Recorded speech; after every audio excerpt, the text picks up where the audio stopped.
கர்த்தர் ரட்சகருமாகிய இயேசு கிறிஸ்துவின் நாமத்தினாலே யாவருக்கும் வாழ்த்தலை தெரிவித்துக் கொள்கிறேன். ஒரு கம்யூனிஸ்ட் நாட்டிலே வேதாகமம் தடை செய்யப்பட்ட காலம். வீடு வீடாக சென்று வேதாகம பிரதிகள் ஏதாகிலும் இருந்தால் அவற்றையெல்லாம் எடுத்து எரித்துக் கொண்டிருந்தார்கள். அப்பொழுது ஒரு பேக்கரியிலே ஒரு அம்மையார் ரொட்டி சுட்டுக் கொண்டிருந்தார். அவரிடத்திலே ஒரு வேதாகமம் இருந்தது.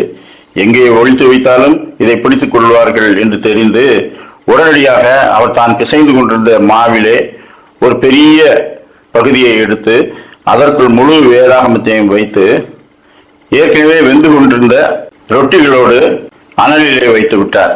இவர்களெல்லாம் வந்து அங்கிருக்கிற மாவு உட்பட எல்லாவற்றையும் சோதித்து பார்த்தார்கள். ஆனால் வெந்து கொண்டிருக்கும் ரொட்டிகளை இவர்கள் சோதிக்கவில்லை. ஏனென்றால் அதுதான் தலையிலே வைக்கப்பட்டு சுற்றிலும் நெருப்பு எரிந்து கொண்டிருக்கிறதே. எனவே எல்லாவற்றையும் பார்த்துவிட்டு போய்விட்டார்கள். அவர்கள் போனதும் இவள் வேக வேகமாக அந்த பெரிய ரொட்டியை எடுத்து வேதாகமத்தை எடுத்து பார்த்தாள்.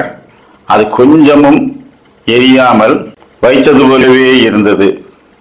சுற்றிலும் இருந்த மாவு நன்றாக வெந்து சுவையான ரொட்டி தயாராக இருந்தது. அப்பொழுது இவள் கர்த்தரை ஸ்தோத்தரித்தாள்.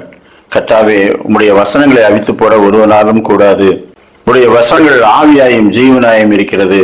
அது அநேகருக்கு பிழைப்பூட்டுகிறது, அநேகரை உம்மிடத்திலே திருப்பிக் கொள்ளுகிறது. அதை காப்பாற்றி தந்தீர் என்று சொல்லி நன்றி செலுத்தினாள். பிற்காலத்திலே அதிலிருந்துதான் அநேக வேதாகம பிரதிகள் அச்சடிக்கப்பட்டது.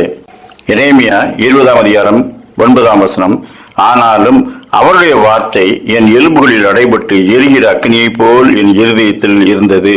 அதை சகித்து இழைத்து போனேன், எனக்கு பொறுக்க கூடாமற் போயிற்று. யோவான் 6:63, ஆவியே உயிர்ப்பிக்கிறது, மாம்சமானது ஒன்றுக்கும் உதவாது. நான் உங்களுக்கு சொல்லுகிற வசனங்கள் ஆவியாயும் ஜீவனாயும் இருக்கிறது.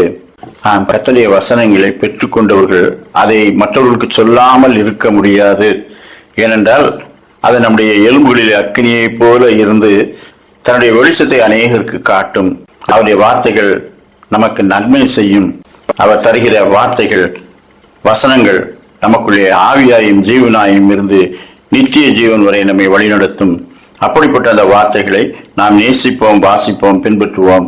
கர்த்தர் தாமே அப்படிப்பட்ட நல்ல சிந்தனைகளை நமக்கு தந்தருள்வாராக. ஆமேன்.